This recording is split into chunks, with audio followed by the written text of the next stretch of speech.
Om Jnanatimirandasya Gyananjana Shalakaya Chakshurunmilitam Yena Tasmai Sri Gurave Namaha Gurave Gaurachandraya Radhikaya Stadalaye Krishnaya Krishna Bhaktaya Tadbhaktaya Namo Namaha Narayanam Gurum Vande Sharanyam Bhakta Bandhavam Gauramanubhistam Purnam Radhadasyam Pradayakam Nirupandugacharya Varyam Gurupamanjari Preshtakam Patita Pavana Karuniyam Yugacharya Narayanam Vanchakalpatarubhyascha Kripa Sindhubhya Evacha Patitanam Pavanebhyo Vaishnavebhyo Namo Namaha Namo Mahavadanyaya Krishna Prema Pradhayate Krishnaya Krishna Chaitanya Namni Gaura Tuise Namaha Shama Sundara Shikanda Shekara Ismera Hasar Murali Manohara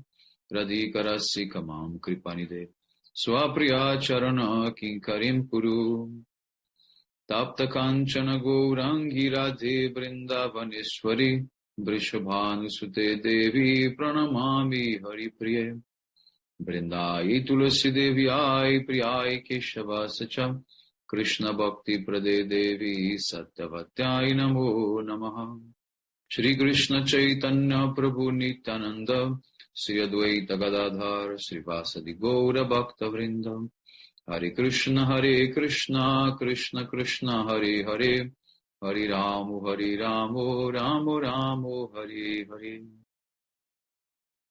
So first of all I begin offering my most humble obeisances the dust of the lotus feet of Paramaradatama Sri Guru Pada Padma, Nitya Lila Pravishta Om Vishnu Pada Paramahamsa Parivrajacharya, Ashtotara Sata Srimad Bhakti Vedanta Narayana Goswami Maharaj Srila Gurudeva, and to my most worshipable Shikshan Sannyasa Guru, Nitya Lila Pravishta Om Vishnu Pada Ashtotara Sata Srimad Bhakti Vigyan Bharati Goswami Maharaj, and to all Shri Rupan Gauriya Guru Varga, Dandi Sannyasis, Brahmacharis, Vaishnavas, Vaishnavis, and to all the assembled devotees here today, my most respectful obeisances. By the causeless mercy of Srila Gurudeva and all Mahabhagavatas Acharyas, we are able to assemble here one more time.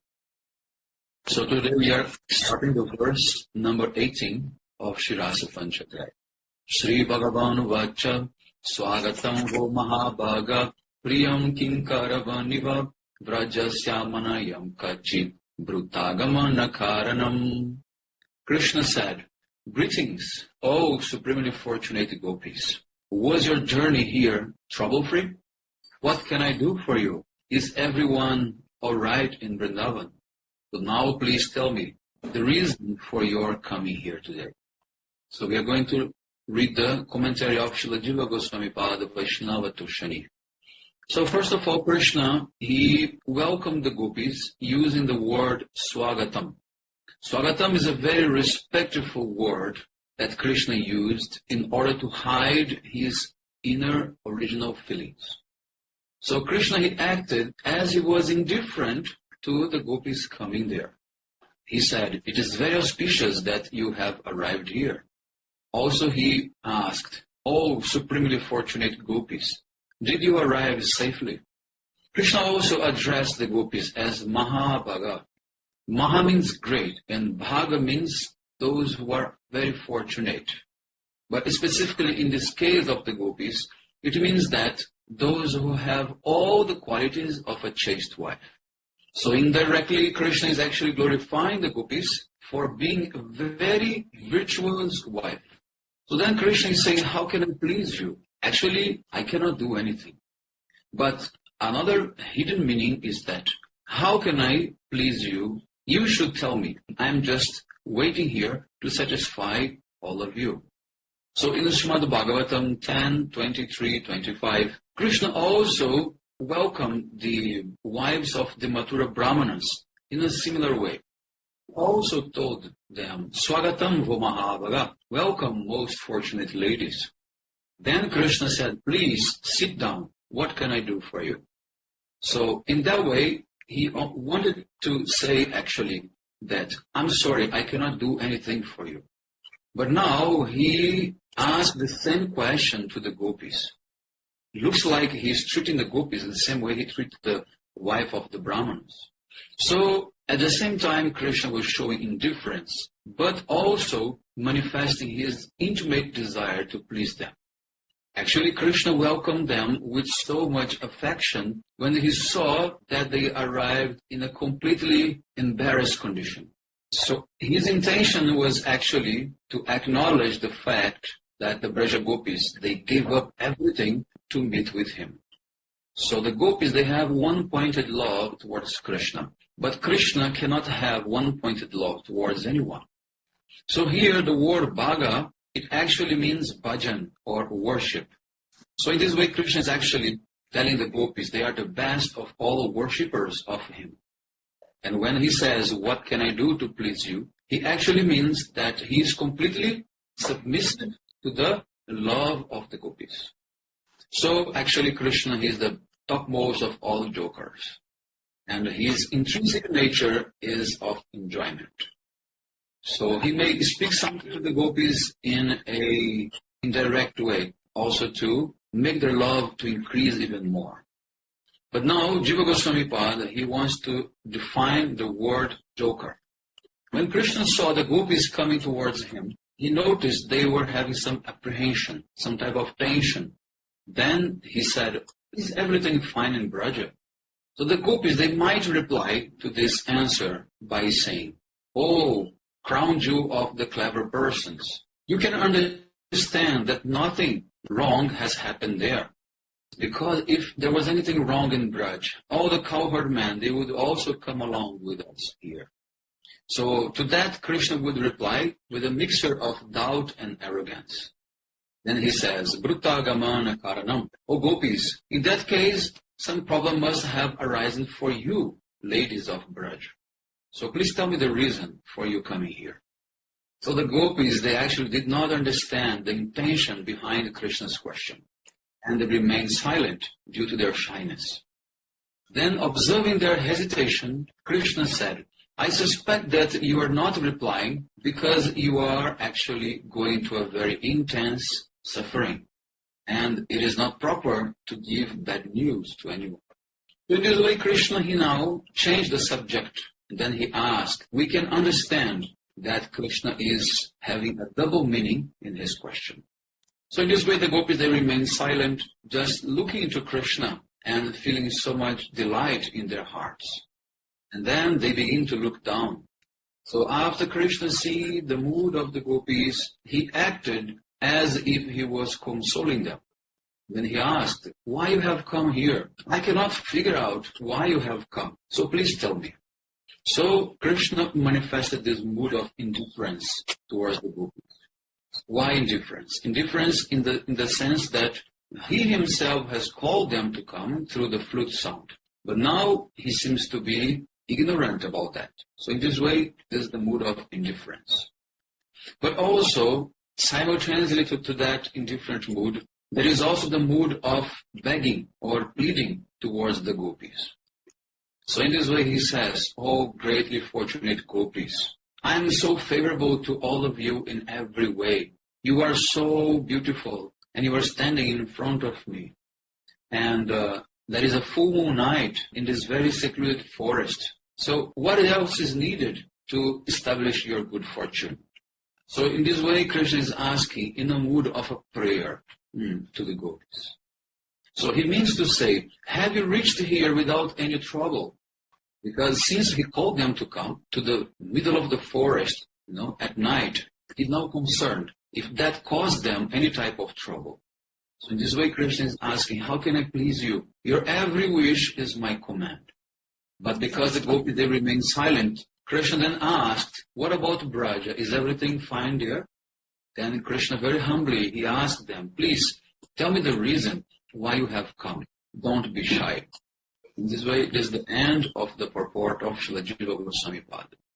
Now, let us read the commentary of Srila Vishwanath Chakravarti Thakur, Sarartha Darshini. So in general, when some very passionate man approaches his lady and reveals his eagerness for some conjugal enjoyment, the woman, she cannot tolerate his advances, his approach like this. Even though she's enthusiastic, she becomes angry. That's why Krishna first honored the gopis to follow the proper etiquette. Therefore he says, welcome, was your journey comfortable? So what Sri Chakravarti Thakur is saying here is that even though a man and a woman, they can have a common desire to meet, still they should follow the proper process to get along with each other. And because Krishna is the best of all lovers, he knows exactly how to proceed in order not to disturb the gopis. Therefore, Krishna, he begins praising them with beautiful words. Krishna says, you are so fortunate that from your birth you have never experienced any type of misery, and any sorrow have ever crossed your vision. But there is another meaning which could be implied with the same question. Today, your coming here is very auspicious. You are most fortunate, and that's why you have never faced any obstacle in coming here. So all the blessed women, whatever they do is always successful. They become happy and they spread their happiness to everyone. So please tell me, how may I please you? Now is nighttime in this forest, and I am a young man alone. And you are a very beautiful ladies, so how can I make you feel welcome? I am most eager to fulfill your desires. So please be merciful to me and tell me clearly, in simple words, what do you want from me? I will certainly follow your order. Have no doubt about this. So Krishna actually expected that the gopis, after hearing this, would give him some answer. So he thought that they would answer, "Oh devotee, we are just housewives. How dare you to speak to us like this? Aren't you afraid of transgressing religious codes and being punished by the king?" But because Krishna did not get this answer, then he moved forward, asking them, "How can I please you?" But out of shyness, the gopis, they remained silently, revealing actually their consent. So here there is a very interesting thing, is that Krishna was waiting for some positive answer from them, but they remained silent. But that silence was actually some confirmation, was some positive answer towards them. Because Krishna was expecting them to become contrary towards him, as they usually do. But Krishna thought, if they will not become contrary, then I cannot manifest also my enthusiasm. So in this way, I will say something in a contrary mood myself. You can say here that the leftist mood, the contrary mood, is very important for the development of prema. So because the gopis, they did not become leftist, then Krishna himself, he manifested the leftist mood. So in this way, Krishna, he thought to himself that the contrary moods exhibited by the lovers, they are very, very important in the romantic dealings. In the same way, to reverse the roles in that relation, it's also very much important. So the gopis, they're supposed to manifest the contrary mood, but because they didn't, then Krishna took that role and he manifested the contrary mood. So what happened with the gopis? That they did not manifest this contrary mood, which was natural to them. The answer is that they drink the nectar of the flute song and they became completely helpless in prema. So they became completely intoxicated. So therefore they have changed their nature and they assume the submissive mood. Then Krishna says, but because I never become helpless in prema, it is my duty to artificially adopt the contrary mood so that I can make this lila more enjoyable. But at the same time, my natural eagerness will still remain active internally. So thinking like this, then Krishna assumed the leftist mood and he asked the gopis, is everything fine in Braja? Means he's changing the conversation. He's like deviating from the main point. And he's asking about something else. Then he asked, maybe Indra has caused any problem there and you are all afraid. Therefore you have come here for my protection. Then the gopis, they looked at each other. They smiled, thinking, what a sort of joke Krishna is making today. Then when Krishna saw the gopis silent, then he thought to himself, oh, it looks like there is no any problem in Braj because there everything is always auspicious. But anyway, please tell me why you have come here. I cannot actually understand the reason for your coming. So this is the end of the commentary of Srila Vishwanath Chakravarti Thakur. So now we're going to read the verse 19. Rajanyesha ghora rupa ghora sattva nishevita pratyata brajam neha stheyam istrivishu madhyam maham. O slender waisted ladies, this is a frightful night, and there are terrifying animals roaming about in this forest. So all of you should immediately return to Braj. It is not advisable for young ladies to remain in this deep, dark forest, especially at night. So now the commentary of Srila Jiva Goswami Pada Vaishnava Toshani. This night is very frightening, and you are directly witnessing this. That's what Krishna says. So Krishna, he suspected that the gopis, they would come with some very clever argument. So therefore he used this word pratyaksha, means direct perception that they can see the terrifying night. But the gopis, they might say, oh, this night does not inspire any fear. Actually, it has many good qualities and allow us to accomplish our purpose. But Krishna wants to establish that actually this night is very fearsome. Then he replied, it is not proper for you, young ladies, to venture out in this very fearsome night, especially in the forest. But the gopis might answer saying, it is not improper because we are so many ladies and we have come together in a group. And the same night is also happening in Braj. But then Krishna would say, no, in the forest, this night makes even more fearful and brings misery to those who come in the mode of ignorance. In Braja, our family is there, our friends, so therefore there is no problem there. And here there is no one to help you. Also, it is not advisable to stay any longer here. So lions, ferocious animals, they are roaming about. So you should go back to Braj. But then the gopis, they would ask Krishna, then what are you doing here? If this night is so fearsome, if the forest is so dangerous, then what are you doing here alone? Then Krishna would reply, it is not proper for ladies, but I am a man and I have much more strength than all of you. And also you are very beautiful and virtuous, so therefore it is not proper for you to stay here alone. Then the gopis, they say, oh, Rasik Shekar, just like you, we have come to the forest to pick flowers at night. So in this way, the gopis are giving their justification for being there at that time. But in answer to them, Krishna said, Rajan Yesha, means it is night time, not daytime. So therefore, no one picks flowers at night.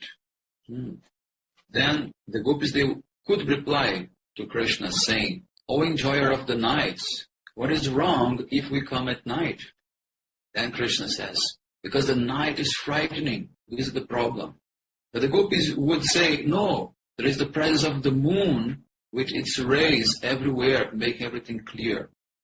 But Krishna would say, okay, it may be a full night, but the forest has ferocious animals. So another meaning here is that Krishna would say, there are so many of you gopis in a group together, and I am alone. Therefore, I am not able to please all of you. Therefore, you should return to your husbands in Braj and please them. Then the gopis would reply saying, oh, you are not afraid of the ferocious animals. Then Krishna would say, no, actually your waist is very thin. Therefore, you are very weak. You have no strength to fight the animals. So in this way, Krishna was using many excuses just to increase his own pleasure. So Krishna was doing all of this. So the gopis, they would display their love for him. Therefore, he was teasing them to increase their eagerness. So this is the commentary based on the contrary mood, the mood of teasing each other. But the other meaning is the mode of begging, pleading to each other. So here the first idea to convey was that there is something which may cause fear. But no one should refrain oneself from achieving your desired goal just because of some fear. So the full moon night makes everyone's heart full of passion. And there is no chance for anyone to come in this beautiful and dark forest. So Krishna is saying that, oh, beautiful girls, no one will come over here. So all of you can come close to me without any fear, because I am very courageous. Also, the full moon night naturally removes all the darkness. So this forest is not dark anymore. And in Vrindavan, all the animals are not violent. They are not ferocious. And they're naturally friendly to each other, and they never bring fear to anyone. And because of the full moon night, even the bees, the cuckoo, they're all moving around, really. So in this way, the verse has always the both, aspects of the moods, depending on how you interpret the words of the verse. So when they heard this, some gopis which were standing behind, they began to laugh. So therefore, the second half of the verse, Krishna speaks actually to those gopis who are laughing. So Krishna says, do not return to Braj. Remain here with me. Because you are very beautiful, so you are the right persons to be with me. This is the meaning of Krishna's words. So now the commentary of Srila Vishwanath Chakravarti Thakur, Sarartha Darshini. Now the gopis are saying, they look into each other and they cannot believe in Krishna's words.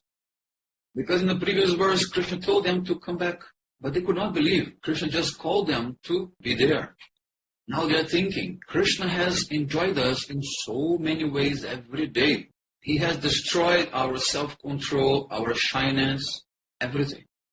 He himself attracted us to come here today by playing his flute. And now he's asking us that why we have come.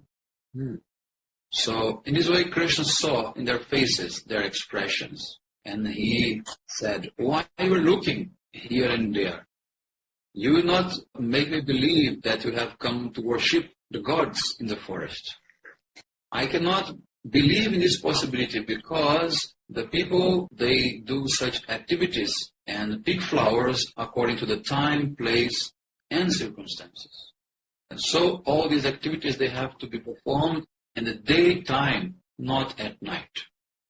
There are snakes, scorpions, and so many creatures moving here and there. Also tigers and other terrifying animals, they are moving around. The Vrindavan forest is not safe at night. Return to Braj. But then the gopis, they could respond to Krishna saying, we will rest for some time and then we will go. And to this Krishna, he answered, it is not advisable for girls from respected families to be at night here. You are very beautiful young girls, and I am a very handsome boy. So we are alone here in this forest at very midnight. But I think there is no fault for us to be here together, because you are very chaste and I am a brahmachari. But I think we cannot trust our minds. So there is also the opposite meaning in this verse, revealing Krishna's eagerness to meet with the gopis. So Krishna said, you are so shy that you cannot speak the reason why you have come here. Okay, you don't need to say anything. I know why you have come. This full moon night is so beautiful and peaceful and delights everyone's hearts. This forest is so peaceful and has so many beautiful animals which are non-violent. Therefore, there is no cause for any kind of fear. And you need not to be afraid that your husbands will come here, because this forest is actually full of ferocious animals at night. When it's favorable for Krishna to say that the forest has ferocious animals, he will use that as an argument for the gopis to leave that place. Otherwise, he will say, no, your husbands will not come here because of the ferocious animals. So therefore, do not go to Braj. Stay here with me. Then the gopis ask, do you want only ladies to be with you? Then Krishna says, yes, young ladies like you are just the right persons to be with me. Only you and no one else. So these are the Krishna's words expressing both neglect and hopeful expectations. So this is the end of the commentary of Srila Vishwanath Chakravarti Thakur. So you can see clearly how both moods are being displayed, the contrary mood and the submissive mood. And both are very important to increase prema in the relation between Krishna and the gopis. So if the gopis would not manifest some of the moods, then Krishna himself, he would manifest. Tvanchakalpatarvyasya kripa sindhu bevacha patitanam pavanebhyo vaishnavebhyo namo namaha. Haribo, Hare Krishna.